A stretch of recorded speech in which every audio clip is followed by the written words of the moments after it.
Assalamualaikum warahmatullahi wabarakatuh. Masih bersama saya Yadi Aprianto SPD. Pada kesempatan ini kita akan membahas bab 3, perumusan dan pengesahan Undang-Undang Dasar Negara Republik Indonesia tahun 1945.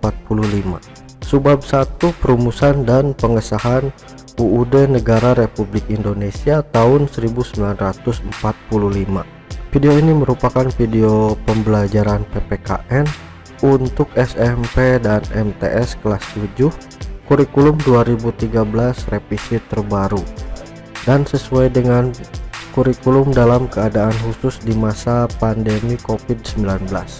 Namun sebelum melanjutkan pembahasan, silahkan like, share, komen, dan subscribe agar bisa mendapatkan notifikasi jika video baru sudah terupload. Dan silahkan cek playlist channel ini karena ada banyak video edukatif menarik lainnya. Subscribe dan share gratis, namun bisa membantu mengembangkan channel ini. Baiklah, kita mulai pembahasan kita kali ini. Selamat menyaksikan. Bab 3, perumusan dan pengesahan UUD Negara Republik Indonesia tahun 1945.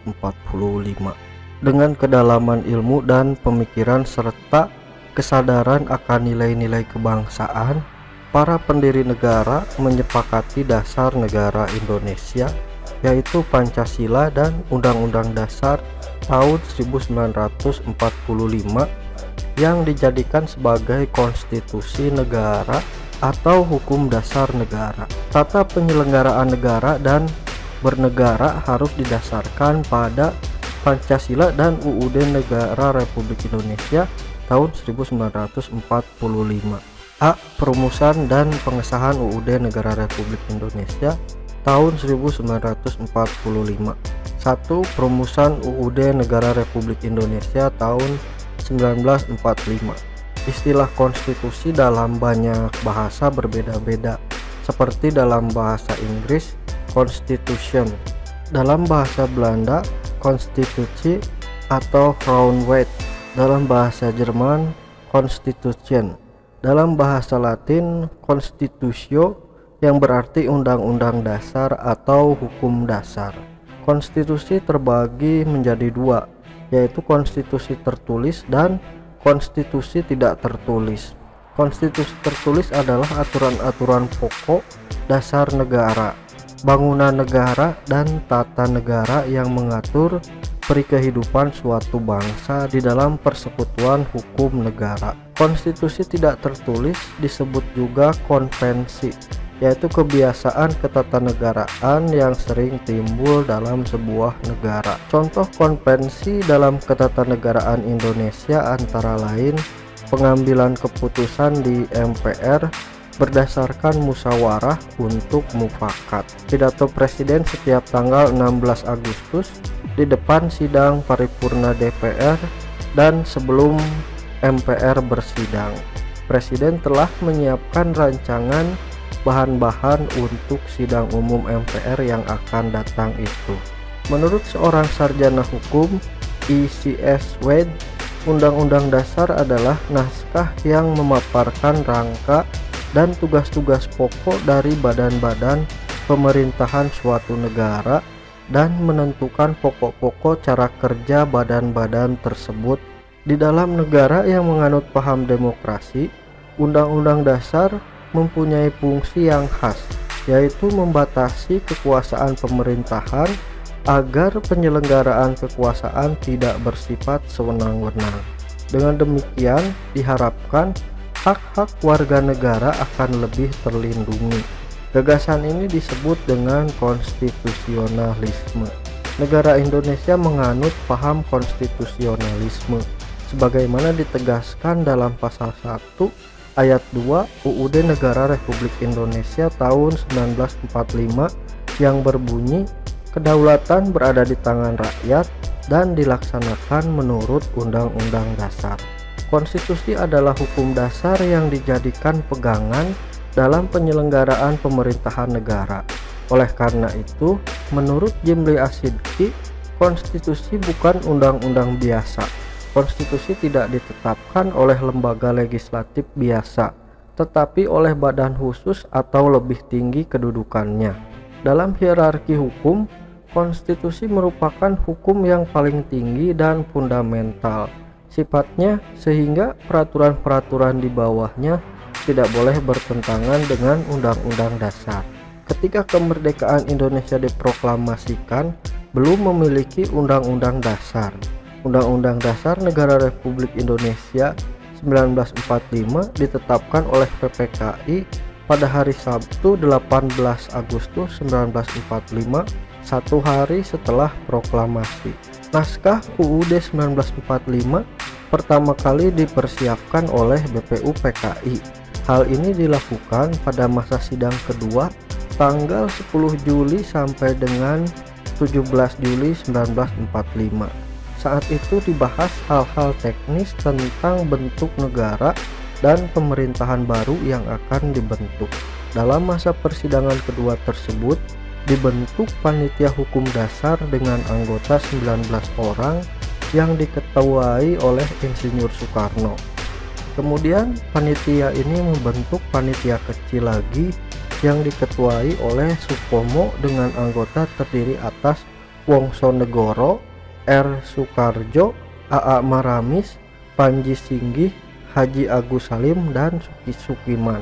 Panitia kecil perancang Undang-Undang Dasar pada tanggal 13 Juli 1945 berhasil membahas beberapa hal dan menyepakati antara lain ketentuan tentang lambang negara, negara kesatuan, sebutan Majelis Permusyawaratan Rakyat, dan membentuk panitia penghalus bahasa yang terdiri atas Jayadiningrat, Salim, dan Supomo. Rancangan Undang-Undang Dasar diserahkan kepada panitia penghalus bahasa.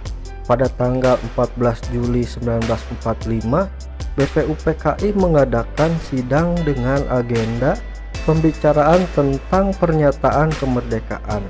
Panitia perancangan Undang-Undang Dasar melaporkan hasil pasal-pasal dari rancangan Undang-Undang Dasar berjumlah 45 pasal. Dari 42 pasal tersebut, ada 5 pasal masuk tentang aturan peralihan dengan keadaan perang, serta 1 pasal mengenai aturan tambahan. Pada sidang tanggal 15 Juli 1945, dilanjutkan dengan acara pembahasan rancangan Undang-Undang Dasar.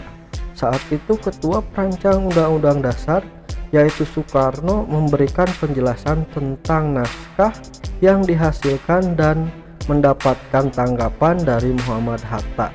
Lebih lanjut, Supomo sebagai panitia kecil perancang Undang-Undang Dasar diberi kesempatan untuk memberikan penjelasan terhadap naskah Undang-Undang Dasar. Penjelasan Supomo antara lain menjelaskan betapa pentingnya memahami proses penyusunan Undang-Undang Dasar. Paduka Tuanku Ketua, Undang-Undang Dasar negara manapun tidak dapat dimengerti sungguh-sungguh maksudnya Undang-Undang Dasar dari suatu negara. Kita harus mempelajari juga bagaimana terjadinya teks itu.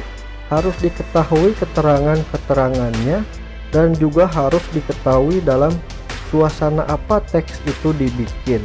Dengan demikian kita dapat mengerti apa maksudnya. Undang-undang yang kita pelajari, aliran pikir apa yang menjadi dasar undang-undang itu. Oleh karena itu, segala pembicaraan dalam sidang ini yang mengenai rancangan-rancangan Undang-Undang Dasar ini sangat penting. Oleh karena segala pembicaraan di sini menjadi material, menjadi bahan yang historis, bahan interpretasi untuk menerangkan apa maksudnya Undang-Undang Dasar ini. Naskah Undang-Undang Dasar akhirnya diterima dengan suara bulat pada sidang BPUPKI tanggal 16 Juli 1945. Selain itu juga diterima usul-usul dari Panitia Keuangan dan Panitia Pembelaan Tanah Air. Dengan demikian selesailah tugas Panitia BPUPKI. 2. Pengesahan Undang-Undang Dasar Negara Republik Indonesia tahun 1945.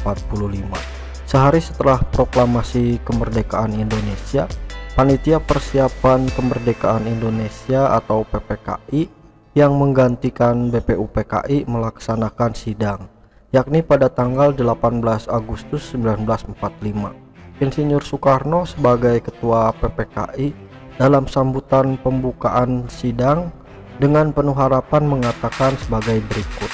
Saya minta lagi kepada tuan-tuan sekalian supaya misalnya mengenai hal Undang-Undang Dasar sedapat mungkin kita mengikuti garis-garis besar yang telah dirancangkan oleh Dokoritsu Junbi Chosakai dalam sidangnya yang kedua. Perubahan yang penting-penting saja kita adakan dalam sidang kita sekarang ini. Urusan yang kecil-kecil hendaknya kita kesampingkan agar supaya kita sedapat mungkin pada hari ini pula telah menyelesaikan dengan pekerjaan menyusun Undang-Undang Dasar dan memilih Presiden dan Wakil Presiden. Harapan Soekarno di atas mendapatkan tanggapan yang sangat baik dari para anggota PPKI. Muhammad Hatta yang memimpin jalannya pembahasan rancangan Undang-Undang Dasar dapat menjalankan tugasnya dengan cepat. Proses pembahasan berlangsung dalam suasana yang penuh rasa kekeluargaan, tanggung jawab, cermat dan teliti, dan saling menghargai antar anggota. Pembahasan rancangan Undang-Undang Dasar menghasilkan naskah pembukaan dan batang tubuh. Undang-Undang Dasar ini dikenal dengan sebutan Undang-Undang Dasar Negara Republik Indonesia tahun 1945. Melalui Berita Republik Indonesia tanggal 15 Februari 1946, penjelasan Undang-Undang Dasar menjadi bagian dari Undang-Undang Dasar 1945.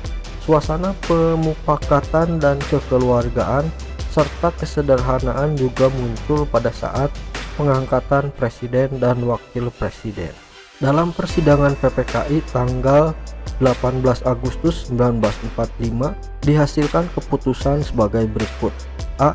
Mengesahkan UUD 1945. B. Menetapkan Insinyur Soekarno sebagai Presiden dan Dr. Andes Muhammad Hatta sebagai Wakil Presiden Republik Indonesia. C. Membentuk Komite Nasional Indonesia Pusat.